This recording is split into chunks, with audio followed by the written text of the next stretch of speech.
Hey guys, welcome back to the channel. स्वागत है आपका डिप्लॉय विद ऐश के इस नए लेक्चर में। तो अभी तक हमने देखा कि क्लाउड क्या होता है। हमने एक एग्जांपल के साथ देखा गूगल के, ठीक है। बाद में हमने देखा कि ऑन प्रीमाइसेस में कैसे डिप्लॉयमेंट होती थी, ऑन प्रीमाइसेस और क्लाउड में क्या डिफरेंस है, ऑन प्रीमाइसेस में ऐसे क्या चैलेंजेस थे जो क्लाउड आने के बाद सिंप्लीफाई हो गए, ठीक है। अब हम आगे बढ़ने वाले हैं और देखने वाले हैं कि एडब्ल्यूएस में डेटा सेंटर्स कैसे होते हैं, ठीक है। हमने लास्ट लेक्चर में देखा कि जो फिजिकल डेटा सेंटर्स होते हैं, जो ऑन प्रीमाइसेस के डेटा सेंटर्स होते हैं, वहाँ पे डिप्लॉयमेंट कैसी होती थी, उस वहाँ पे क्या क्या चीज़ें होती थी, वहाँ पे ऐसे क्या चैलेंजेस थे जो कि क्लाउड आने के बाद सिंप्लीफाई हो गए। ये सारी चीज़ें हमने देखी। अब हम देखने वाले हैं कि एडब्ल्यूएस के डेटा सेंटर्स कैसे होते हैं, उनको क्या कहा जाता है, उनकी क्या टर्मिनोलॉजीज होती है। ये सारी चीज़ें हम इस लेक्चर में देखने वाले हैं। देखो, एडब्ल्यूएस में दो टर्म्स है, एक है रीजन और एक है अवेबिलिटी जोन।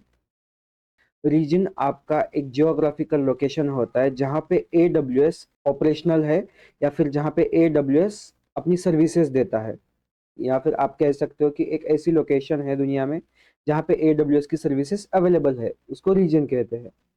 अब एजी क्या है, अवेलेबिलिटी जोन क्या है। देखो, आगे से मैं कभी भी एजी बोलूंगा, जब मैं एजी बोलूंगा तो आप समझ जाना कि मैं अवेलेबिलिटी जोन की बात कर रहा हूँ, ठीक है।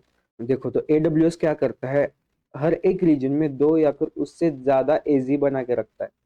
तो अब एजी क्या होते हैं, एजी फिजिकल डेटा सेंटर्स होते हैं, एक्चुअल डेटा सेंटर्स होते हैं जो कि एक दूसरे से आइसोलेटेड होते हैं और एटलीस्ट 100 मील या फिर 160 किलोमीटर के डिस्टेंस पे होते हैं, ठीक है।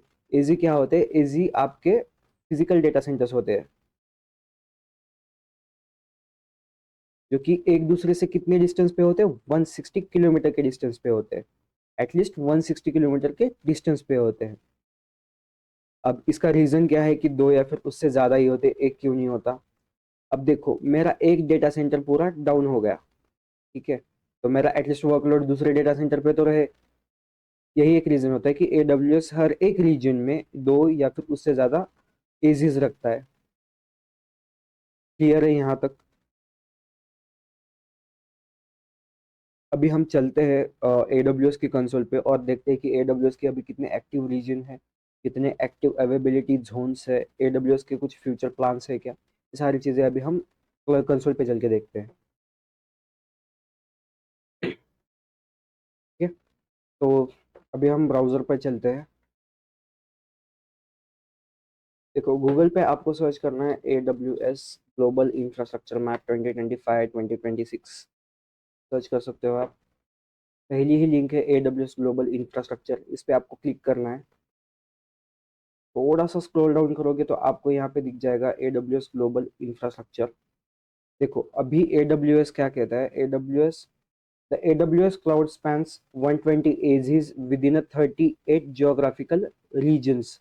अब इसका मतलब क्या है कि AWS के पास अभी 120 अवेलेबिलिटी जोन्स है within 38 regions, with announced plan for 10 more AZs and 3 more AWS regions।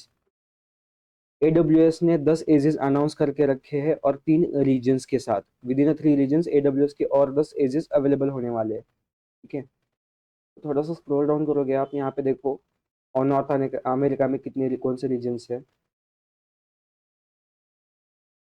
South America, Europe, middle east, Africa, Asia, Australia and New Zealand. आपको यहाँ पे सारे डेटा मिल जाएगा। अपने आप इंडिया में अपने दो रीजन है, एक है आपका हैदराबाद और एक है मुंबई रीजन। तो अगर आपको इसमें कुछ डाउट होगा तो कमेंट सेक्शन में पूछना, ठीक है। हम आगे बढ़ने वाले हैं। अब अगला हमारा टॉपिक होने वाला है AWS नेटवर्किंग या फिर क्लाउड नेटवर्किंग। कि हम देखेंगे कि ट्रेडिशनल नेटवर्किंग कैसी है, मतलब ऑन प्रेमाइसेस पे या फिर data centre, physical data centres पे नेटवर्किंग कैसी होती है और क्लाउड में नेटवर्किंग कैसी होती है। ये हम अगले लेक्चर में देखने वाले हैं। तो स्टे ट्यून। अगर चैनल को सब्सक्राइब नहीं किया है तो सब्सक्राइब करना, वीडियो अगर अच्छा लगा होगा तो लाइक करना, ठीक है। अगर कुछ आपको लगता है कुछ बेटर हो सकता है तो कमेंट सेक्शन में ज़रूर बताना। Thank you for watching.